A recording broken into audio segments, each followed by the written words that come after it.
Hi my dear children, this is Prashant. In this video we are going to solve a definite integral to the limit 0 to 1 sine of 3 tan inverse of x into tan inverse of x dx the whole divided by 1 plus x square.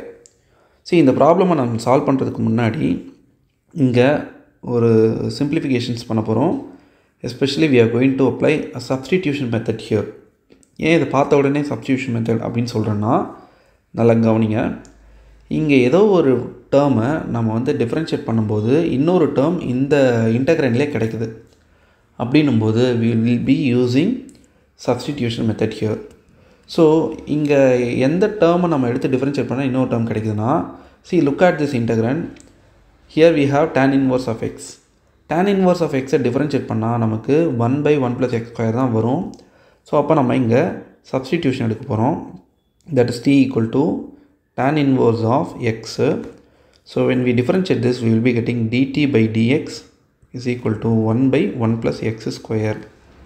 So in the next step, this can be written as dt is equal to 1 by 1 plus x square dx. So இது ஒரு definite இன்டெக்ரல்ன்றதுனால நம்ம லிமிட்ஸ்க்கும் substitution எடுக்கணும்.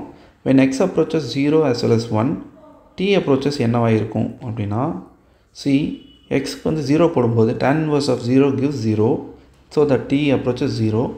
when x is 1, tan inverse of 1 is pi by 4, so it is pi by 4. ஓகேவா? Fine, நல்லா கவனிங்க. இப்போ x approaches 0, 1 போது t approaches 0 to pi by 4. இப்போ நம்மளுடைய கொஸ்டினை மாற்றுறோம். ஸோ புது கொஸ்டின் வருது. that is I is equal to, it is in the form of integral to the limit 0 to pi by 2 pi by 4. okay, sine of 3, instead of this tan inverse of x I'm going to substitute என்ன பண்ண போகிறோம், t போட போகிறோம். okay, so tan inverse of x t. okay, and dx by 1 plus x square dt. so it is dt. Now look at this function.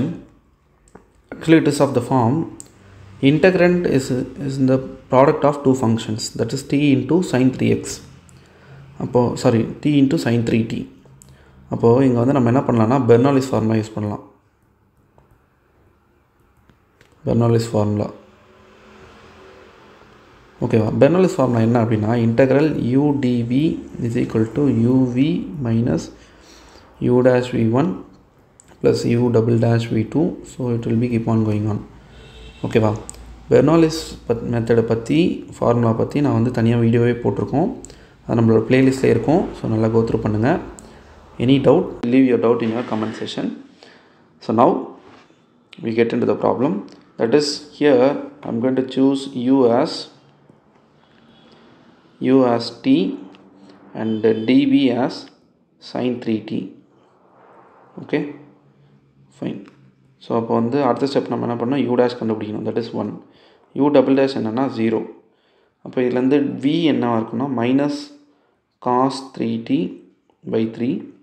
v1 என்னவாக இருக்கும் அப்படின்னா, it is minus sin 3t by 9, because the derivative, the integral of cos ax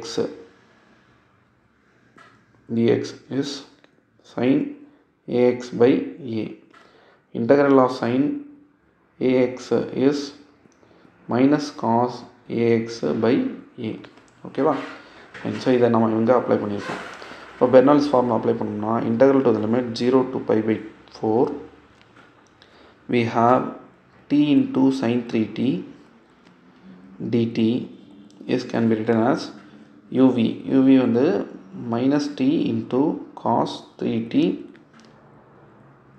by 3 minus, already இங்கே ஒரு minus இருந்தால் plus 1 into sin 3t by 9 to the limit 0 to pi by 4. okay, fine. So இப்போ நம்ம upper limit and lower limit apply பண்ணுவோம். So upper limit apply பண்ணோம்னா, this is minus pi by 4 into cos